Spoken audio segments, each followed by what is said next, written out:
Hola a todos y todos, bienvenidos a una nueva cápsula de Replanteando la Alimentación. Hoy les voy a hablar sobre desperdicio y residuos. Para comenzar, ¿qué entendemos por desperdicio y qué entendemos por residuo? Usualmente solemos usar estos dos términos como si fueran sinónimos, pero para efecto del taller vamos a aclarar algunas diferencias para que se entiendan un poco más adelante. En primera instancia, un desperdicio es aquel material, ya sea alimento o algún objeto cualquiera, que por alguna falla productiva o incluso por vencimiento ya no puede servir y tiene que ser desechado. Por otra parte, un residuo es parte del objeto que nosotros utilizamos y compramos que ya no sirve, pero solo parte de este y no el objeto completamente. Y bueno, para contextualizar un poco esto en un ejemplo, si yo voy al supermercado y me compro una bolsa de papas fritas, pero esta bolsa viene vencida, la tengo que botar, este sería un desperdicio. En cambio, si yo al comer un paquete de papas fritas solo me queda la bolsa y lo tengo que desechar, eso sería un residuo. Para que se entienda esa diferencia, un poco más adelante vamos a ir hablando de esto. Para subclasificar lo que ya hemos mencionado anteriormente, vamos a hablar de los residuos gestionables y los residuos no gestionables. Los residuos gestionables son aquellos que se les puede dar una utilidad una vez que están ya no son útiles. Por ejemplo, reutilizar una bolsa de papas fritas o compostar una cáscara de un plátano, por ejemplo. Y los residuos no gestionables son aquellos que no se pueden reutilizar o no tienen una vida útil para alargar y se tienen que ir directamente a la basura. Por ejemplo, en el caso de las papas fritas, este residuo sería un no gestionable, ya que está hecho de un plástico número 5 que no puede ser reciclable en los puntos limpios fácilmente por acá. Vamos a hablar también sobre la filosofía de las R's. Una vez hecha esta pequeña introducción y diferenciación entre qué es un desperdicio y qué es un residuo, podemos iniciar el taller. Un buen punto de partida es cuestionarnos cuánto consumimos, pero ¿esto implica comer menos? No necesariamente, pero ¿se han puesto a cuantificar cuánta comida se bota o se pierde en sus casas diariamente? Y bueno, si escalamos esto a semanalmente, se puede decir que es demasiada comida. En mi caso, antes de empezar a hacer compostaje, solamente botaba las cáscaras de los residuos orgánicos que yo consumí, porque principalmente como verduras y legumbres. Entonces, al pelar las verduras, por ejemplo, al pelar la caja de pepino, no me como esto y los tenía que botar. Luego me di cuenta que reduciendo el consumo y planificándolo de mejor manera, se pierde mucho menos alimento. Esto lo lleva a práctica en mi casa con lo mismo.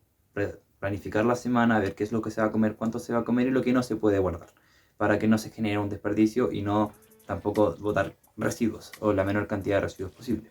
Esto implica que hay que ser un poco más conscientes y planificados para que se disminuyan estos residuos y desperdicios. También tenemos que plantearnos de dónde vienen los alimentos que nosotros consumimos. Como ya hemos hecho la diferencia, existen alimentos de origen vegetal y de origen animal. Generalmente estos vienen envueltos en algún empaque. Puede ser plástico, cartón, Tetra Pak, etc. Como mencionamos anteriormente, deberíamos reflexionar respecto a cómo vienen estos alimentos. Por ejemplo, si voy al supermercado a comprarme una malla de papas, tengo una malla que generalmente está hecha de plástico. ¿Qué hago con ella? ¿La puedo reciclar? ¿Le puedo dar otro uso? Pues generalmente no, porque solo tengo que romperla para sacar las papas de adentro. En cambio, si voy a alguna feria libre o La Vega o alguna verdulería, voy a llevar yo mi bolsa reutilizable y comprar las papas y no generar ningún residuo más que la bolsa que puedo usarla muchas veces. Aún así, existen muchos alimentos que vienen envueltos en plástico que podríamos evitar si es que nosotros podemos consumirlos de otra forma o incluso evitarlos. Un dato que a mí personalmente me alarmó fue que 1/3 de la comida en el mundo se pierde diariamente. Esta comida, que según la FAO alcanzaría para alimentar a 2.000 millones de personas, cubrirá las necesidades nutricionales de las 800 millones de personas que sufren de hambre diariamente y se mueren de desnutrición. Ahora, llevando a la realidad nacional, pensemos en que una persona en Chile, en promedio, bota 1,5 kilogramos de basura diariamente. Esto en verdad se debe a los patrones de consumo y no solamente eso, mucha de esta basura podría ser evitable considerando que el 60%, del 50 al 60% de la basura es basura orgánica, o sea, basura que se puede gestionar, un residuo gestionable. Lo que quiere decir que son desechos que en realidad no son desechos. Sin embargo, esa parte de desecho que aún queda no es gestionable y termina, en el mejor de los casos, en un relleno sanitario. ¿Por qué digo en el mejor de los casos? Porque si no, puede llegar a parar al océano o a localidades cercanas a un vertedero. Esto no es sustentable para ninguna de las personas que vive por ahí o para si pensamos en el hábitat marino. Y como dije, el mejor escenario posible era que terminara en un relleno sanitario. En el peor escenario posible es que lleguen al océano. ¿Por qué digo esto? Porque en general nuestros residuos están compuestos principalmente de plástico. El plástico, como sabemos, no es biodegradable o su biodegradabilidad es muy extensa. O sea, pasará muchísimo tiempo en la tierra antes de que pueda ser siquiera cubierto por capas de tierra para empezar a descomponerse. En diferencia de esto, el plástico sí se descompone en subunidades llamadas microplásticos, que son plástico, partículas pequeñísimas que llegan a parar al océano y pueden alimentar a los peces que posteriormente entran en la cadena alimenticia si nos alimentamos de peces. En otros los casos quizá el microplástico no llega a degradarse a ese punto, pero sí se acumulan islas gigantes en los océanos. Actualmente existen 5 islas de plástico flotante en el planeta, que están en los océanos. Estas se forman por las corrientes. Las corrientes arrastran el plástico y los acumulan en islas. Estos lugares son terribles, ya que usualmente los animales marinos tienden a confundirlo con cuerpos de tierra, donde llegan a descansar. Hay muchas tortugas que quedan atrapadas comiendo plástico de ahí o simplemente no pueden escapar. Aves que anidan ahí y posteriormente sus crías nacen. Van a buscar alimento y solo traen más microplásticos con el que ocupan para alimentar a sus crías y posteriormente mueren. Ahora, en los rellenos sanitarios, la basura se acumula por muchas capas. La basura orgánica que está transportada hacia los vertederos se descompone anaeróbicamente. Al descomponerse anaeróbicamente genera metano. El metano es un gas de efecto invernadero, contamina 84 veces más que el CO2. Esto es un número importante. Entonces, nuestra tarea ahora podría ser, para reducir este impacto, gestionar la basura orgánica y descomponerla aeróbicamente, quiere decir en presencia de oxígeno y no acumulado en tantas capas de basura. Cuando llueve en los vertederos también ocurre algo terrible. Toda la basura genera un cierto compuesto químico. Este líquido es conocido como lixiviado, el cual viaja por las capas de la tierra hasta llegar a las napas subterráneas, donde las contamina y hace que esa agua se convierta en no potable y no hay alguna forma de reutilizar esa agua o hacer que sea potable otra vez. También otro rumbo posible del lixiviado es algún cuerpo de agua como un río o desembocaría en el océano, posteriormente contaminando también el océano y afectando otra vez la biodiversidad que existe en este. Entonces, como vemos, el problema de la basura y los residuos desperdicios es bastante grande. Ahora, ¿qué podríamos hacer nosotros para reducir este impacto en el medio ambiente? Porque hemos solamente hablado de las consecuencias negativas y de las cosas que podemos evitar. ¿Qué podemos hacer ahora? Precisamente una de las soluciones es evitar. Hablemos de la filosofía de las R's. Existen algunas R's, o grupos de R como se les dice, pueden ser 3, 5 o 7, pero en esta ocasión hablaremos de 4 R's. Rechazar, reducir, reciclar y reutilizar. ¿En qué consiste el reciclar? Es un proceso mediante el cual el material en el que nosotros estamos utilizando puede transformar su estructura para producir otro tipo de envase, en este caso, o destinarlo a otra utilidad, una vez que tiene que transformarse.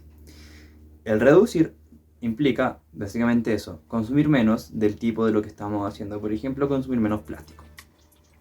El reutilizar quiere decir usar lo que ya hemos generado como residuo y alargarle su vida útil dándole otra utilidad sin necesariamente transformarlo, con un simple cambio.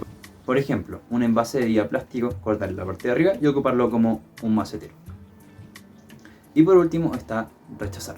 Rechazar implica el hecho de no consumir lo que estás consumiendo, siempre y cuando sea inteligente hacerlo. ¿A qué me refiero con inteligente? No voy a dejar de consumir alimentos porque estos vienen en un envase, porque yo necesito comer esos alimentos. Ahora, no necesito comer de más, pero sí los necesito comer. Entonces, una vez conocidas las 4 R's, vamos a ponerlas como en una pirámide. A mí me gusta verlo así. Creo que la primera opción siempre es rechazar. ¿Por qué? No generas el impacto, porque no estarás consumiendo algo. Rechaza siempre que puedas, pero no en todo momento. Como dije anteriormente, se necesita consumir. El consumo es necesario para nosotros, pero no es necesario el consumo desmedido. Y la segunda opción para mí vendría siendo reducir. ¿Por qué reducir?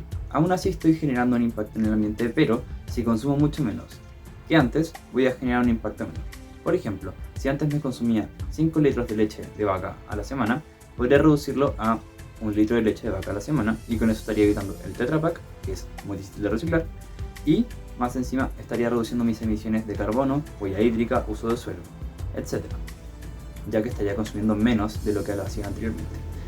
La tercera opción, o en verdad es como la segunda que compite también con la que acabo de mencionar, es reutilizar, ya que puedo darle una utilidad y alargar la vida útil a ese residuo que estoy generando. Por ejemplo, como expliqué anteriormente, el envase de bebida plástico, que podría cortarlo y darle otra utilidad como un jarrón o etc. Y por último vendría siendo reciclar. Reciclar no es una opción terrible, pero podría ser evitada, ya que en Chile las políticas de reciclaje no están bien reguladas y muchas veces los residuos que nosotros llevamos a los puntos limpios, puntos verdes, etc., para que sean reciclados, no son efectivamente reciclados y terminan en un vertedero. Y como ya explicamos, la realidad de los vertederos no es tan buena. Entonces, siempre que podamos minimizar nuestro impacto en el ambiente con estas R's, es una muy buena iniciativa. Entonces, tips de cambio práctico que se pueden hacer. Reducir el consumo. Evitarlo cada vez que se pueda. Rechazar los tipos de plástico que no son reciclables, como por ejemplo el plástico 5 flexible es uno de los más difíciles de reciclar actualmente junto con el plástico número 7. Por lo general terminan siendo desechos. También, ver si podemos comprar lo que estoy comprando a granel o evitar consumir cosas que tengan un mayor uso de plástico o mayor uso de otros materiales. Por ejemplo, también se puede evitar el Tetra Pak, que como mencioné anteriormente es muy difícil de reciclar, ya que está compuesto de capas de cartón, aluminio y plástico, que es muy difícil de separar para después reutilizarlo. Al final se requiere un poco más de energía para separarlo que para darle un nuevo uso. Entonces la invitación está abierta a cuestionarse los hábitos de consumo de lo que me han enseñado y pensar, ¿puedo generar un menor impacto consumiendo menos o evitando el consumo o consumiendo de manera más inteligente y más ecoamigable? También, nunca olvides salir con tus tuppers para poder pedir lo que vas a consumir en él, con tus cubiertos, ya sean metálicos idealmente para poder lavarlos. No olvides salir con tus botellas de agua para no estar comprando botellas en el camino. Tampoco olvides comprar en él y salir siempre con tus bolsas reutilizables, ya que te pueden dar una bolsa de plástico que al final va a terminar en un vertedero o en el océano. También recuerda planificar de forma correcta lo que vas a comer en la semana para no generar excesos. Recuerda que puedes compostar. Compostar es una opción muy buena. El compostaje tiene subdivisiones: permicompostaje y compostaje tradicional.